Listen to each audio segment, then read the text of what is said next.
Hello, everybody. Once again, I'm Lee McCracken Jr., aka Zorval John, a Less Than Guru. And today I would like to talk about how you might want to and why you might want to consolidate the various conditions that spells give as their effect. Basically, I want to state that you could easily justify that what I'm saying is wrong, and you would be perfectly fine with saying that. But it's one of those things that this is a case where I, as a game master of my group is scattered across the country. We started off knowing each other in real life and participating around a real table every Sunday. And then people had lives. They got jobs in different states. They moved across the country. So we have been continuing that in a virtual tablesman. And sometimes if something is hard to program for me because I'm not a computer program and I trying to get it into the virtual tabletop and have it work. Sometimes I will tweak or adjust a rule to fit the virtual tabletop instead of having the virtual tabletop fit the game. And that is one case that this solves. So it's a specific problem that might and probably would not be a problem in your game, but it also might streamline your game as well. So you might use it. And this is a case where if we look at this spell, this level 5 spell called Blind, it gives you a -5 to strike, a -10 to dodge and parry. Okay, so they're temporarily blinding someone is what it says, and they're -5 strike, -10 dodge and parry. But then we look at this spell, Cloud of Steam, and it does damage, but it also temporarily blinded.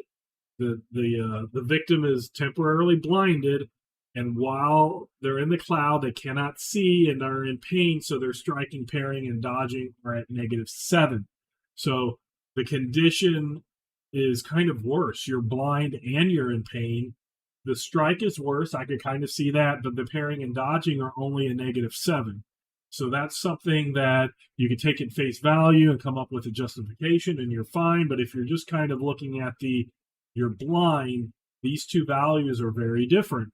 And then when you look at this spell, Sandstorm, it says that victims are blinded while in the storm. So again, blinded. What it's saying is all three cases is that the person is blinded, and it says all sense of direction is lost. Strike, parry, and dodge are at -4, and they take damage of a D4.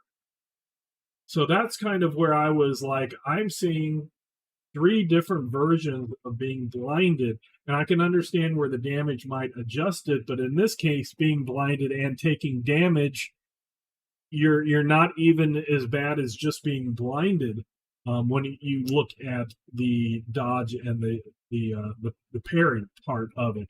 So what I did is I went through all of these that had each of these spells, and they had different things, and I came up with 3 conditions because there's other spells. These are just some. There's a lot of spells that for similar things do different negatives.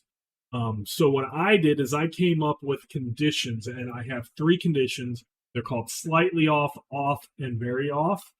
And basically each spell I assign one of these conditions, and then everybody knows what it means. So slightly off is you're at -2 to strike, parry, and dodge. And I used that for all the spells that gave something that was similar to a -2. So it could be a -2, it could have been a -1, it could be a -3. All of those I kind of put in the slightly off, and that's a standardized condition. And then I gave off as a -5 to strike, parry, dodge as well. And that is something that would be, say, a -4, -5, -6, possibly a -7. Those I all just said are off. And then the greater ones that had like that blind that was at -10, I just did it as a very off, -10 to strike, parry, and dodge. And this way I was able to take these conditions, I could put them on my character sheet in my virtual tabletop, and people can just click and choose the condition that affects them. Also, if people are affected by multiple conditions, they only take the greatest condition. So if they're off and very off, you only have to worry about very off. If the very off goes away, if that spell or that effect goes off, it goes away earlier, then you still would be stuck with off, but I don't do the combination of the conditions. So that is just something that I wanted to present. If specifically if you are doing a virtual tabletop and you're trying to program stuff into it, such as the GRPG-A on Foundry, this system works really well.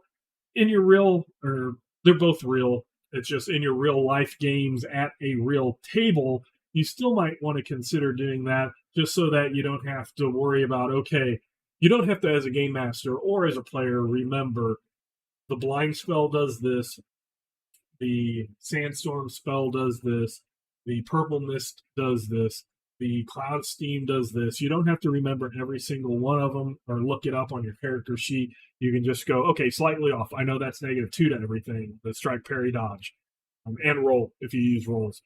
If you're off, you're -5 to all of those. And if you're very off, you're -10 to all of those. It just makes it really simple. So having said that, once again, I'm Leland Craftsman Jr., a.k.a. Zor Alshan, Less Than Guru. And until next time, I will catch you later.